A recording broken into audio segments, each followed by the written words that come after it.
खुशियाँ पाते हैं। सुनते ही जिनका नाम असुर और खल घबराते हैं, माँ से थर्राते हैं। जिनकी कृपा से दुख विपदा संकट मिट जाते हैं, भक्त जन खुशियाँ पाते हैं। हे जग कल्याणी माँ, जय दुर्गा भवानी माँ। हे जग कल्याणी माँ, जय दुर्गा भवानी माँ।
मंडप विराजमान होने जा रहे हैं। आप लोग कृपया खड़े होकर के उनकी स्वागत करें। और जय माता दी, जय माता दी, जय माता दी। प्रेम से सत्याजी महाराज की, जगत जननी जगदम्बा माता की, प्रेम से सच्चे दरबार की।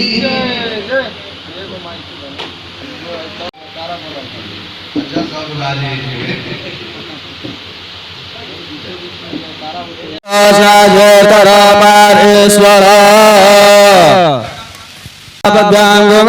शब्द आया।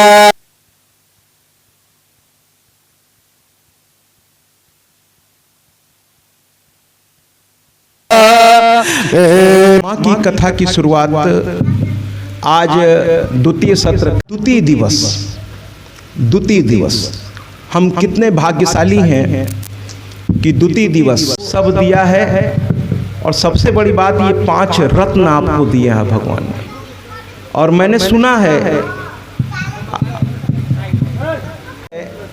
आदरणीय अशोक जी से मैं मुखातिब हूँ, मैंने सुना है कि आपके पिताजी, अशोक जी के पिताजी, शायद उनका नाम गिरजा सिंह जी था। तो आदरणीय स्वर्गीय श्री गिरजा सिंह जी के बारे में जब से मैं सुन रहा हूँ, और मैं तो आदरणीय स्वर्गीय गिरजा सिंह को बधाई दूंगा कि आप इस संसार से जा तो चुके हैं, लेकिन अपने पोतों के हृदय में एक बार पुत्र कहता तो मुझे लगता भाई उनके पिता हैं इसलिए वो तारीफ कर रहे हैं।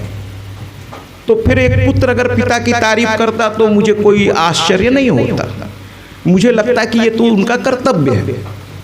लेकिन पोते यानी उनके क्या कहते हैं, उनके पुत्र के पुत्र, वो अपने दादाजी की तारीफ मुझसे जो मिल रहा है अलग अलग समय में अपने दादाजी के बारे में बता रहा है कि मेरे दादाजी ऐसे थे।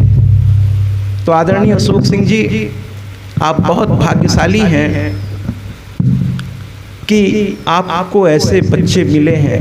बहुत भाग्यशाली हैं आप दोनों पति पत्नी। और ये आपके तपस्या के और आपके पिता की तपस्या का प्रतिफल है, प्रतिफल है ये।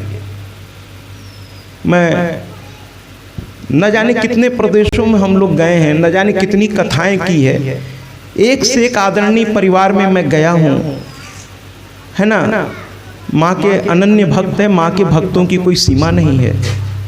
मैंने एक से एक परिवार देखा है, लेकिन हर परिवार की अपनी एक खूबी होती है महाराज। मैंने व्यास रूप में इस बात को देखा है कि हर परिवार की अपनी एक खूबी होती है। और अक्सर मैंने देखा है कि जो ये सब अनुष्ठान को ये सौभाग्य मैया देती है, ये समझ लीजिए। हम अपने इस कथा जीवन की, शिक्षक जीवन की बात अब पीछे छूट गई। वो 32 साल मेरे जीवन का शिक्षा क्षेत्र में गुजरा, वो पीछे छूट गया। लेकिन जब कथा जीवन मेरा चल रहा है पिछले 5-7 सालों से, उसमें मैंने एक से एक परिवार देखा और हर परिवार की अपनी एक खूबियां मैंने देखी। एक प्रिंसिपल साहब थे, वो कहा करते थे कि हम लोग की ये सौभाग्य जीवन में एक या 2 बार या 3 बार, लेकिन महाराज जी आप पर माँ की कृपा है, आप हर महीने, कभी कभी महीने में 2-2 जगह आपकी कथा लगी होती है, तो आप तो माँ की कथा में रोज नहा रहे हैं। ये आप पर माँ की कृपा है। तो कहने का तात्पर्य ये है, मैं आज प्रणाम करने से पहले इसलिए ये कहने पे मजबूर हो गया, वरना बिना प्रणाम किए माँ को मैं एक शब्द आगे नहीं बढ़ता। लेकिन मैं देख रहा हूँ सुबह से सारे भाई, अनुलेश जी अभी नहीं हैं, अमित जी नहीं हैं, आपके सरपंच साहब, और अखिलेश जी तो सामने हैं, अश्वनी जी, और एक और बड़ी हमने आश्चर्यजनक चीज़ देखी, आश्चर्यजनक चीज़ देखी। भाइयों में इतना अच्छा तालमेल है साहब कि काम बटा हुआ है कि आपको ये करना है, और वो व्यक्ति उस काम में पूरे मनोयोग से लगा हुआ है। अश्वनी जी को आज मार्केटिंग दी गई थी जहाँ तक, तो अश्वनी जी पूरी मार्केटिंग संभाल रहे थे, और यहाँ मैंने देखा कि अखिलेश जी लोगों को आश्चर्य हो रहा है कि महाराज जी इतना पैनी नज़र रखते हैं। अखिलेश जी और अनुलेश जी और आपके सरपंच साहब अमित जी, अगर मैं नाम गलत नहीं ले रहा हूँ ना, तो अमित जी, ये सब लोग लगे हुए थे, और ये इधर मार्केटिंग में लगे हुए थे। वहाँ से एक सामान भेजना अश्विनी जी का काम था।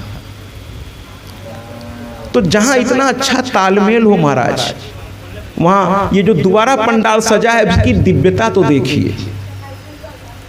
और अक्सर हम लोग माँ के प्राकट्य उत्सव में थोड़ा सजवाते हैं और एक गीत बजवाते हैं कि किसने सजाया तेरा भवन, बड़ा ही प्यारा लागे।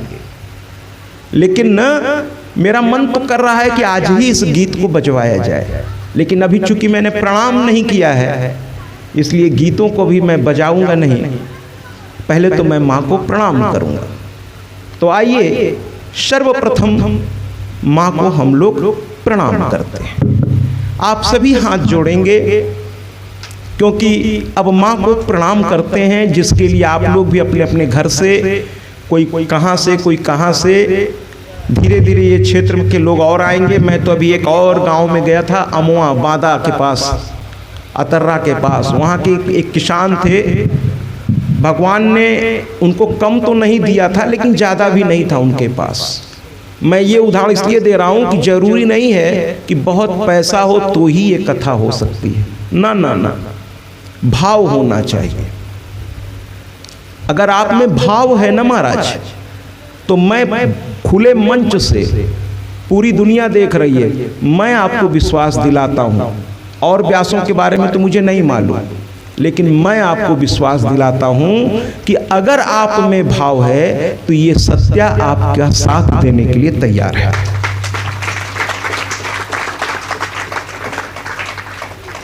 भाव तो ले आइए कि माँ की पूजा करनी है अपने परिवार के साथ, एक बार भाव तो ले आइए आप।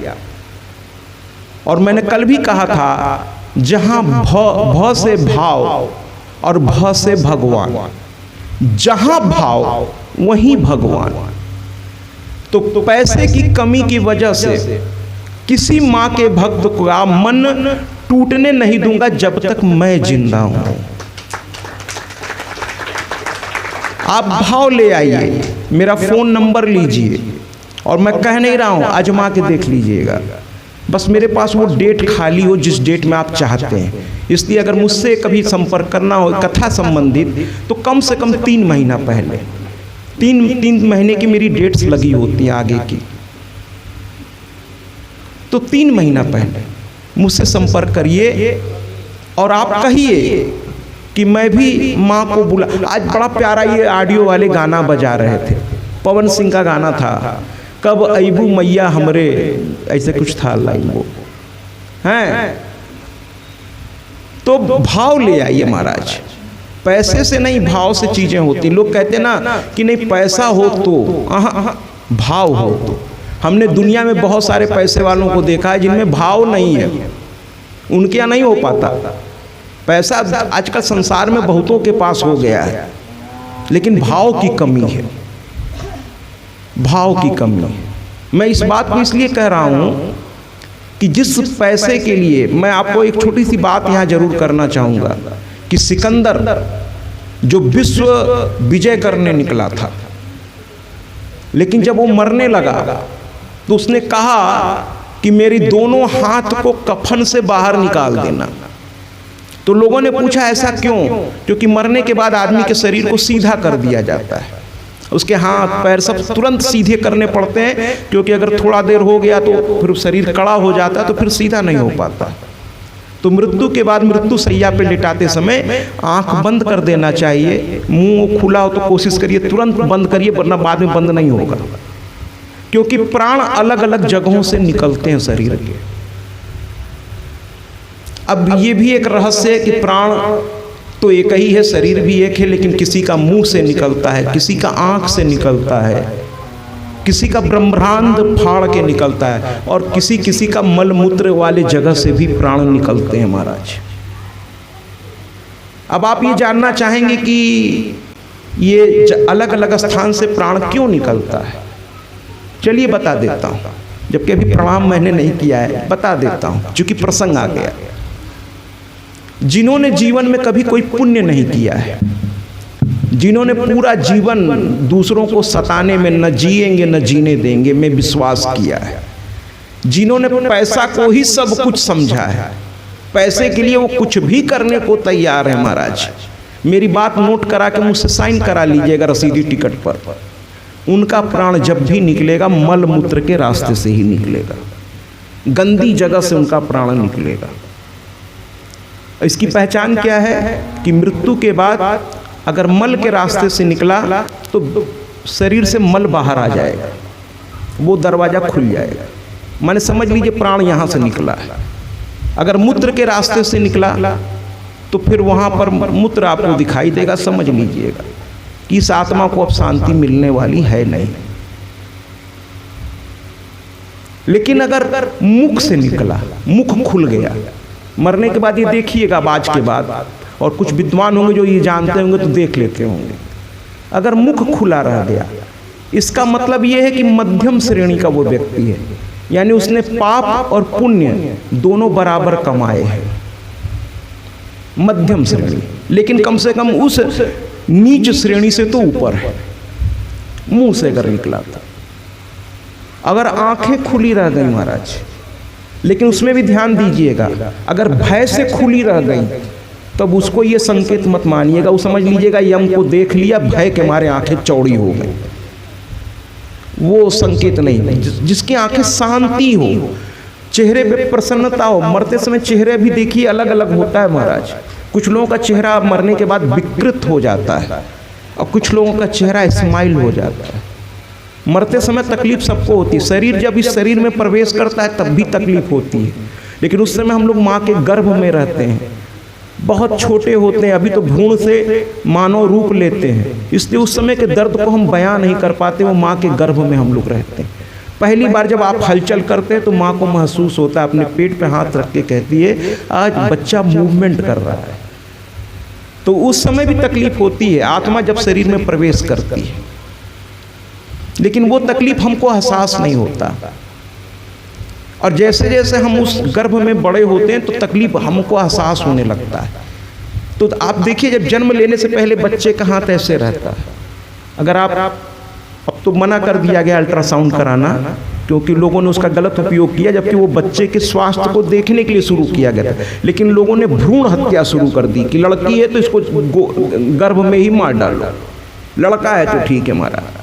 जबकि विश्वास कीजिए लड़की और लड़के में कोई अंतर नहीं है। आप भगवान से लड़की और लड़का मत मांगिए, भगवान से कहिए एक अच्छी आत्मा मेरे परिवार में लिवाओ, लड़की लड़का मत मांगिए, एक अच्छी आत्मा, अब वो चाहे लड़की रूप में आवे या लड़का रूप में आवे, पुत्र रूप में आवे या पुत्री रूप में आवे, वो भगवान का आशीर्वाद समझिए। तो ऐसे हाथ जुड़ा होता है, बच्चे का पैर मुड़ा होता है। अगर भ्रूण के बाद आप माँ के गर्भ में अगर सोनोग्राफी कह लें, अल्ट्रासाउंड जो भी कह लें, उसको जो भी नाम साइंटिफिक दे लें, अगर वो तस्वीर आप देखें तो ऐसे हाथ पैर एकदम ऐसे जुड़े होते हैं। जानते हैं उस समय जीव क्या कहता है भगवान से? कहता है कि हे भगवान, इस गर्भ के दुख से मुझे बाहर निकालो, मैं रात दिन तुम्हारा नाम जपूंगा। देखिए इंसान कितना फरेबी है। उस समय यही भगवान से कहता, हमको इस तकलीफ से बाहर निकालो, क्योंकि गर्भ में बड़ी छोटी सी जगह होती है और मलमूत्र के पास पड़ा रहता है, उसमें नाना प्रकार की गंदगी। डॉक्टर पहले निकालता है, उसको उल्टा पकड़ता है, पकड़ के उसको पीछे थपकी देता है, उसके मुख से कुछ गंदगी बाहर आती, तब वो पहली बार रोता है। ये जन्म के समय की स्थिति बता रहा हूं आपको। तो उस समय वो जीवात्मा भगवान से कहता है, मुझे यहाँ नरक से बाहर निकालो, बड़ी तकलीफ हो रही है। और कहता है बाहर निकलूंगा तो रात दिन तुम्हारा नाम जपूंगा। भगवान को भी दया आ जाती है। कितनी बार भगवान को हम लोग छलते हैं महाराज, लेकिन कितने करुणामय हैं, है ना, कि माफ करते रहते हैं और हमें मौका देते हैं कि अब तो सुधर जाओ, अब तो सुधर जाओ। लेकिन हम हैं कि सुधरने का नाम ही नहीं लेते। कौन है ना, हम हैं सुधरने का नाम ही नहीं लेते। जब वो गर्भ से बाहर आता है तो जानते हैं सबसे पहला काम क्या करता है जीवात्मा? रोने लगता है। और वो पहला रोना वो जीवन भर चलाता रहता है। कभी किसी चीज के लिए रोता है, कभी किसी चीज के लिए रोता है, जिंदगी रोते रोते बिता देता है। और भगवान को बड़ा दुख होता है कि ये तो कहता था कि मैं तेरा नाम लिया करूंगा। और मानव जीवन और पशु जीवन में अंतर को समझिए जरा सा। अब अपने आप से पूछिए, आप सभी आदरणीय हैं, मैं कुछ कह नहीं रहा हूं, लेकिन इस आसन पर बैठने के बाद मुझे सबसे ही बोलना चाहिए, ठीक है महाराज? तो हम आपको दो चीज बता रहे हैं। पहले चलिए पशुओं की बात कर लेते हैं। पशु क्या करते हैं महाराज? सुबह उठे अपने भोजन की तलाश में निकल पड़ते हैं। दिन भर भोजन तलाश में करते हैं, भोजन करते हैं और अपने परिवार को लाके भोजन कराते हैं, नर या मादा। रात होती है, फिर नर और मादा अगर मिल गए तो प्रजनन करते हैं, यानी संतानोत्पत्ति करते हैं और फिर सो जाते हैं। फिर सुबह उठते हैं, फिर वही प्रक्रिया, दिन भर भोजन की तलाश, फिर वही संतान, परिवार। अगर आप भी यही कर रहे हैं महाराज, आप भी सुबह उठे, हम ये नहीं कहते कि रोजी रोटी कमाना, अरे बिना उसके तो काम नहीं चलेगा। परिवार चलाने के लिए आर्थिक मजबूती जरूरी है, कौन मना करता है आपको कमाने से? लेकिन कुछ समय ऐसा निकालो, नेह कर लो भगवान से, क्योंकि अंत में जाना तो उसी के पास है, जाना उसी के पास है। तो रोजमर्रे की जिंदगी से कुछ समय निकालिए। मैं पुनः इस क्षेत्र के लोगों को आह्वान करता हूं कि ये खाना रोज बनाना है महाराज। इतना से दिन भर अपना अपना काम किए, आराम से आके बैठ गए, कथा का आनंद ले रहे हैं, आपका भाग्य। ये मैं दोबारा कहूंगा कि आपका भाग्य है ये महाराज, आपका सौभाग्य है कि ये परिवार आपके क्षेत्र में है। तो मेरे कहने का तात्पर्य ये है कि 24 घंटा सबके पास होता है महाराज, लेकिन कुछ लोग उसको इधर उधर में बिता देते हैं और कुछ लोग धीरू भाई अंबानी की तरह 2 रुपए लेके निकलते हैं। और आज भारत का सबसे अमीर आदमी, फिलहाल तो अडानी जी आगे हैं, तो 24 घंटे का जो सही इस्तेमाल करता है वही जीवन में कुछ कर पाता है। समय की कीमत को समझिए। इसीलिए एक बहुत बड़े अंग्रेज लेखक ने लिखा था तो बड़ा छोटा सा शब्द, 3 शब्द का है वो, टाइम इज मनी, समय ही पैसा है। Time is money, don't waste, मतलब इसको बर्बाद मत करिए, समय की कीमत को समझिए। सेना में जो फ्लाइट उड़ाते हैं वो घड़ी उनकी मिनट में नहीं होती महाराज, हमारी आपकी घड़ी मिनट और घंटे में होती है। उनकी घड़ी सेकंड में होती है, क्योंकि वहाँ 1 सेकंड की गलती भारी पड़ जाएगी। आदरणीय अश्विनी जी बीएसएफ में हैं, सेना से जुड़े हैं, और इन लोगों को आदेश होता है कि अगर कोई अजनबी दिख जाए तो चाहे अधिकारी हो या कोई हो, वो एक वार्निंग देगा, ओनली 1 वार्निंग, कि जहां हो वहीं ठहर जाओ। अगर अगले ने वार्निंग अनसुना किया तो दूसरी वार्निंग के साथ ये नीचे फायर कर देते हैं, तत रुको, अभी भी रुक जाओ। और तीसरी बार ये सोचते नहीं, सीधे सीने पे गोली मार देंगे।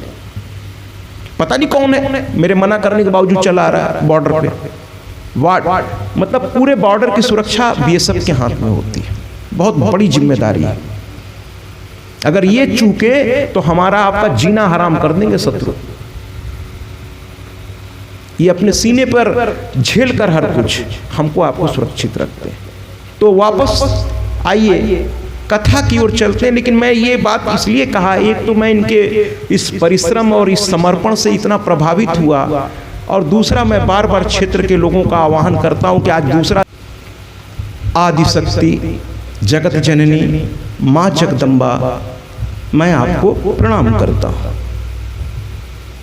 हे माता, हम बच्चों पर कृपया हाथ जोड़िए, हम बच्चों पर अपनी दया बनाए रखिए।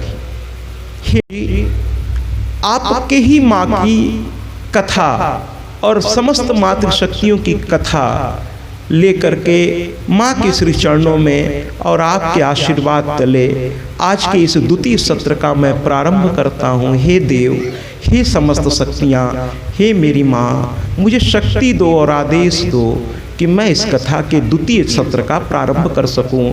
और इसके पहले कि मैं कथा प्रारंभ करूं, यहाँ के और अपने और आप सबके कुल देवी देवता को मेरा प्रणाम, अपने और आपके ग्राम देवी देवता को मेरा प्रणाम, अपने और आपके नगर देवी देवता को मेरा प्रणाम, अपने और आपके इस स्थान देवी। कथा जहाँ छूटी थी, कल की आखिरी लाइन थोड़ा जल्दीबाजी में हो गई, और मेरी आदत बचपन से रही है कि काम अगर ठीक से नहीं हुआ महाराज तो मुझे रात में नींद नहीं आती।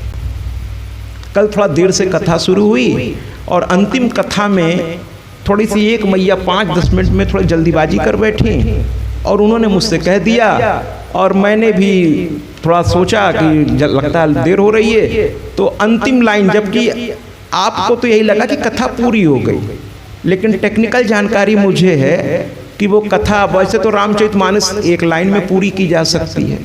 राम जन्म, सीता मिलन, हनुमान मिलन, सीता हरण, हनुमान मिलन, है ना, लंका दहन और कुंभकर्ण मेघनाद रावण वध, चलिए रामचरितमानस खत्म। क्या ये खत्म हुआ? नहीं हुआ ना, नहीं हुआ। ये तो कोरम पूरा हुआ। तो कल की जो आखिरी कथा थी, अगर वो मैया 5 मिनट और सब्र कर गई होती तो मैं उसको विधिवत खत्म कर देता, लेकिन थोड़ा सा वो जल्दीबाजी कर गई, तो मैंने कहा चलो खत्म कर देते। तो मैंने कह दिया मधुकैटभ का वध हो गया, जबकि वैसे हुआ नहीं था। मैं रात भर कल सो नहीं सका, जब तक अपने काम को पूरी ईमानदारी से मैं नहीं करता, इसीलिए शायद माँ ने इस व्यासपीठ पे मुझे बैठा रखा है। जब तक अपनी काम को मैं ठीक से नहीं करता, मुझे चैन नहीं पड़ता। मेरी आदत ही अलग है। तो आज उस कथा को मैं पूरा करूंगा ठीक से, उसके बाद ही आगे बढ़ूंगा। जब उन्होंने मधुकैटभ ने ब्रह्मा को ललकारा, पुनः उस कथा को मैं उठाता हूं, उसको अच्छे से पूरा करूंगा। उसके मूल तत्व को जब तक आप तक नहीं पहुंचाऊंगा, मेरा काम पूरा नहीं होगा। मैं बैठा ही हूं उसके मूल तत्व को आप तक पहुंचाऊं, मैं बैठा ही इसलिए हूं। तो कुल मिलाकर के मधुकैटभ ने जब ब्रह्मा को ललकारा, तो ललकार तो दिया, ब्रह्मा जी उतर के चले गए विष्णु जी के पास। लेकिन विष्णु जी के पास जाकर मामला तुरंत नहीं हल हुआ। जब वो ब्रह्मा जी विष्णु के पास पहुंचे तो क्या देखा, विष्णु जी एक शेषनाग पर ऐसे लेटे हुए हैं। अच्छा, माँ लक्ष्मी वहाँ अदृश्य हो जाए। देखिए, जब कोई पति से मिलने कोई ऑफिशियल आता है तो अक्सर पत्नियाँ किचन में चली जाती हैं कि भाई पता नहीं लोगों के बीच क्या बात होगी, कौन सा समस्या है। तो लक्ष्मी जी थोड़ी देर के लिए अंतर ध्यान हो गए। ब्रह्मा जी भगवान विष्णु से कहने लगे, अरे देव उठिए जरा सा बच्चों को। लेकिन विष्णु भगवान जो है उठने को तैयार नहीं। पहले तो किसी बड़े के यहाँ जाइए तो दरवाजा बहुत हल्के से खटखटाना चाहिए, अगर वो नहीं सुन पाया तो थोड़ा तेज खटखटाना पड़ता है, और नहीं सुन पाया तो थोड़ा और तेज, क्योंकि आप उससे मिलना चाह रहे हैं। तो भगवान विष्णु को पहले हल्के से ब्रह्मा जी ने कहा, अरे विष्णु जी उठिए ना। लेकिन विष्णु जी उठने का नाम ही नहीं ले रहे थे। फिर उन्होंने आवाज दी, अरे भगवान बड़े आदर से, अरे भगवान उठिए। लेकिन फिर विष्णु भगवान नहीं उठे। अब ब्रह्मा जी को शक होने लगा कि भगवान विष्णु जैसा व्यक्ति ऐसा कर नहीं सकता कि उसके सामने कोई श्रेष्ठ व्यक्ति खड़ा हो। अरे वो भक्त की आवाज पे चल पड़ते हैं, तो कुछ गड़बड़ है। ब्रह्मा जी ने ध्यान किया तो क्या देखा कि योग निद्रा में ध्यान किया कि ये मामला क्या है। विष्णु जैसा गंभीर व्यक्ति जो किसी पद पर पहुंच जाता है महाराज, उसमें कुछ तो बात होती है। बिना बात के कोई पद प्राप्त नहीं कर पाता, चाहे वो कोई पद, कोई आदरणीय पद आपकी योग्यता से आपको प्राप्त होता है। अब वो योग्यता आपको कमानी पड़ती है।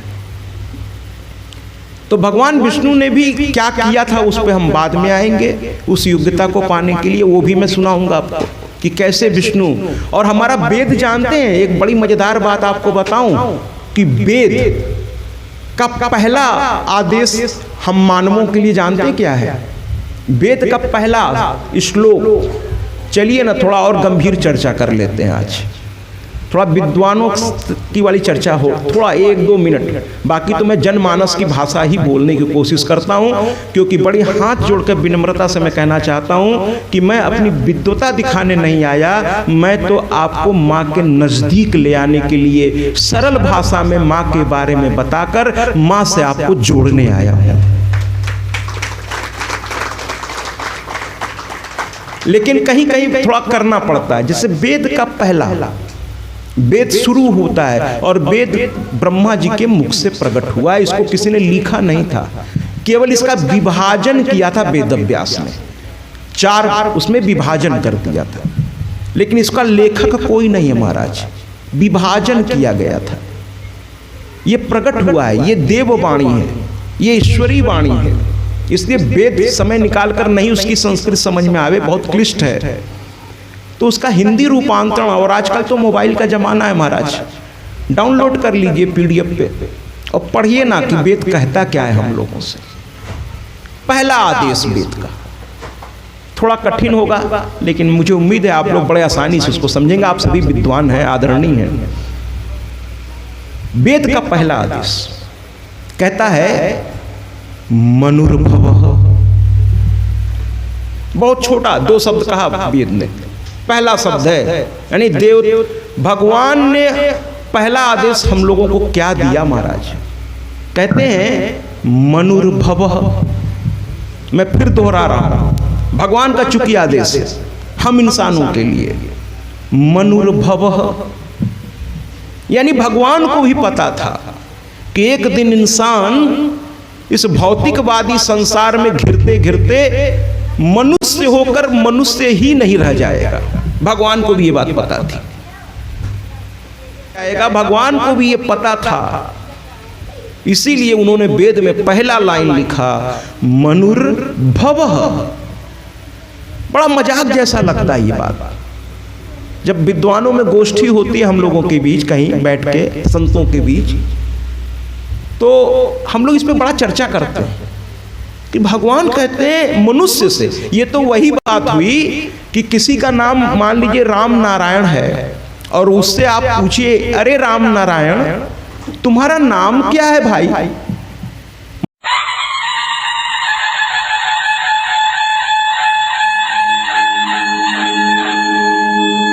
सर्वमंगल मांगल्ये शिवे सर्वार्थ साधिके शरण्ये त्र्यंबके गौरी नारायणी नमोस्तुते।